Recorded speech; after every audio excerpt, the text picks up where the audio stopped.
Os planos da Arábia em colocar a Liga Saudita como uma das potências mundial quando o assunto é futebol pode estar mudando de rumo. Isso é porque o governo do país está cogitando colocar à venda as 4 principais equipes da Arábia: o Al Nassr, o Al Hilal, o Al Ittihad e também o Al Ahly. Segundo o jornalista Ahmed Aylan, a intenção é diminuir a dependência de recursos públicos e atrair investidores privados para gerir cada um dos 4 clubes.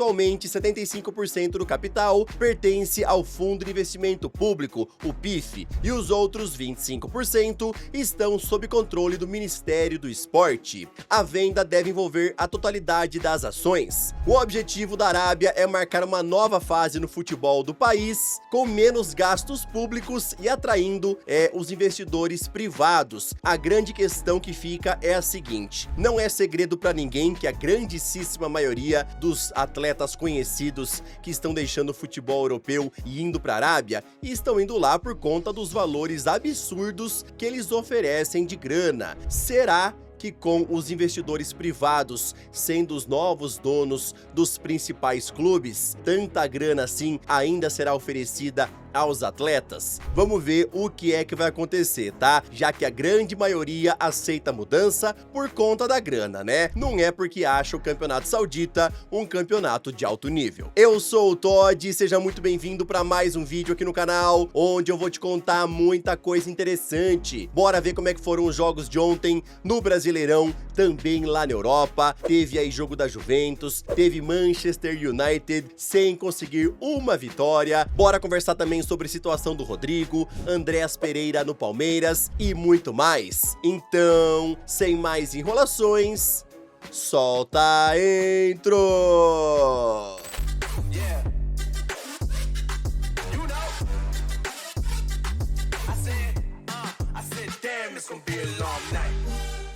Ontem o São Paulo venceu por 2-0 o Atlético Mineiro lá no Morumbis, com gols de Pablo Maia e Tapia. O triunfo fez o time de Hernan Crespo chegar a 8 jogos de invencibilidade no Brasileirão. De quebra, eles ainda deram fim ao jejum de quase 5 anos do São Paulo sem vencer o Atlético. Botafogo visitou o Juventude lá no Alfredo Jaconi e venceu de virada por 3-1, com noite iluminada do estreante Cris Ramos, que entrou no segundo tempo e ainda marcou 2 vezes. O outro gol do Glorioso foi marcado por Alex Telles. Mirassol venceu Fortaleza por 1-0 e com isso manteve o Leão do Pici afundado na zona de rebaixamento. Edson Carioca marcou o único gol do jogo e ainda teve Walter pegando pênalti cobrado por Adam Bareiro. Com direito a um gol em cada tempo, o Bahia venceu por 2-0 o Santos sem nenhuma dificuldade. Luciano Juba e Lúcio Rodrigues foram os autores dos gols. Vasco e Corinthians fizeram um jogo com direito a 5 gols lá em São Januário, onde no final o Timão venceu por 3-2. Maicon, Guinegão e Gustavo Henrique foram os autores dos gols. Dessa vez a novela de Andreas Pereira no Palmeiras terá um final feliz, e quem informou isso foi o jornalista André Hernan, pois segundo ele, o Fulham já aceitou a proposta de 10 milhões de euros apresentada pelo Alviverde no final de semana. Os clubes agora discutem a forma do pagamento e assim que tudo estiver 100% fechado, o negócio será oficializado. Andreas Pereira já acertou os termos pessoais com o Palmeiras para um contrato de 5 anos e só aguarda a sua liberação para viajar ao Brasil. Caso o negócio seja realmente selado neste valor, isso daí significa que o Palmeiras vai estar comprando aí o Andreas Pereira por metade do valor que ofereceu no mês de fevereiro. Pois para quem não se lembra, né, no começo do ano, o Palmeiras chegou a oferecer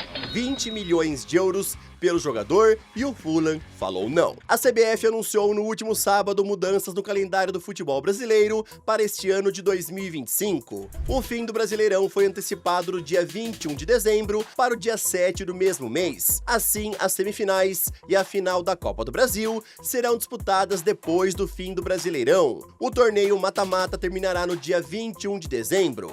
Lembrando a vocês que antes das mudanças, a Copa do Brasil acabaria no dia 9 de novembro. Segundo o portal GE, a CBF tomou essa decisão para permitir a disputa da Copa Intercontinental por um time brasileiro, caso uma equipe do país conquiste a Libertadores deste ano. Lembrando que o campeão sul-americano vai estrear na competição no dia 10 de dezembro contra o Cruz Azul do México. O Flamengo seria uma das equipes incomodadas com a situação e, segundo o portal Coluna do Fla, alguns dirigentes entenderam que essa decisão da CBF tem como principal objetivo favorecer a equipe do Cruzeiro. Agora, rapidão, queria te pedir aquela moral, deixa o like no vídeo, se inscreve no canal e também ativa o sininho. Aqui sempre tem vídeos novos para te deixar muito bem antenado em relação a esse esporte tão maravilhoso e amado por todos nós. Ontem o Real Madrid conseguiu vencer o Real Oviedo fora de casa por 3-0 e assim saiu com os 3 pontos conquistados. Mbappé abriu o placar aos 37 minutos. No segundo tempo, Vinícius entrou no lugar de Rodrigo e aos 83 ele já deu assistência para mais um gol de Mbappé. 10 minutos depois, o brasileiro ainda aproveitou para também balançar as redes. O Manchester United gastou um total de 240 milhões de euros só nesta janela em reforços e segue sem conseguir uma vitória. Ontem os Diabos Vermelhos empataram em 1-1 lá na casa do Fulham e ainda viram Bruno Fernandes perder um pênalti aos 38 minutos. Rodrigo Muniz marcou contra aos 58 e Emily Smith-Rowe empatou para os donos da casa aos 73. O Crystal Palace ficou no empate em 1-1 com o Nottingham Forest e o Everton venceu o Brighton por 2-0 com direito a uma bela partida de Jack Grealish, que deu os 2 passes pro gol. Ontem a Juventus iniciou o campeonato italiano com vitória por 2-0 em cima do Parma. Os gols foram marcados por Jonathan David e Dusan Vlahovic.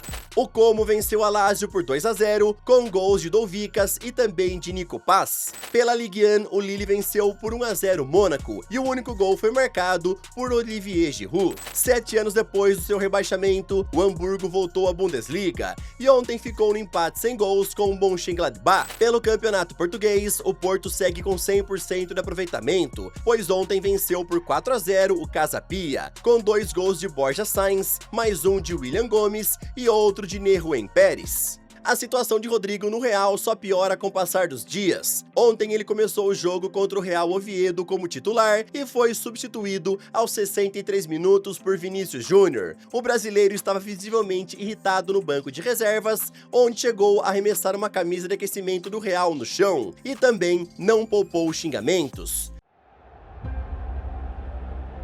Ah, se f... Pô, todo jogo é isso aí. Caralho, mano.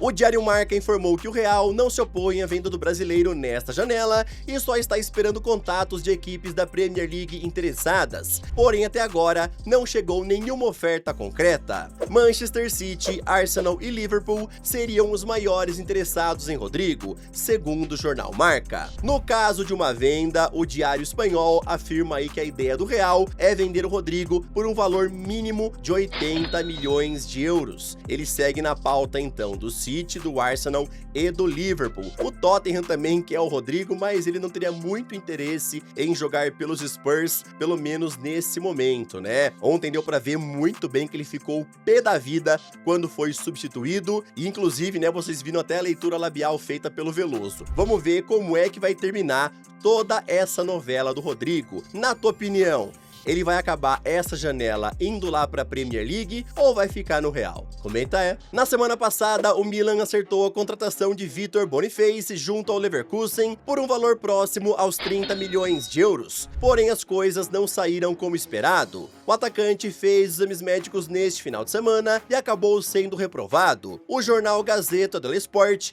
informou que Boniface passou por 4 exames físicos diferentes, cujos resultados mostraram que o joelho direito do nigeriano não está 100% recuperado e por isso o Milan decidiu cancelar o acordo com o Leverkusen. Agora a equipe rossoneira já está no mercado mais uma vez à procura de um atacante, quer fechar com um novo reforço até o fim desta janela e vamos ver quem é que vai chegar. Segundo a imprensa italiana, o técnico Allegri já pediu à diretoria a chegada do Dusan Vlahovic, pois ele confia muito no atacante. E vamos ver se o Milan vai realmente apresentar uma proposta proposta pelo jogador da Juventus. Estão falando lá na Itália que pode até acontecer uma troca de jogadores, o Vlahovic vindo para o Milan e o Saelemaekers indo lá para a Juventus. Vamos ver qual será o fim dessa história. Lembrando a vocês, né, que o Højlund também vinha negociando com o Milan, porém o Napoli entrou na briga e ele está mais próximo de defender a equipe comandada por Antônio Conte. Inclusive, o acordo deve ser selado nas próximas horas.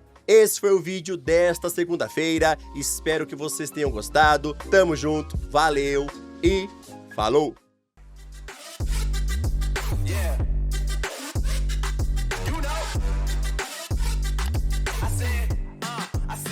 It's gonna be a long night.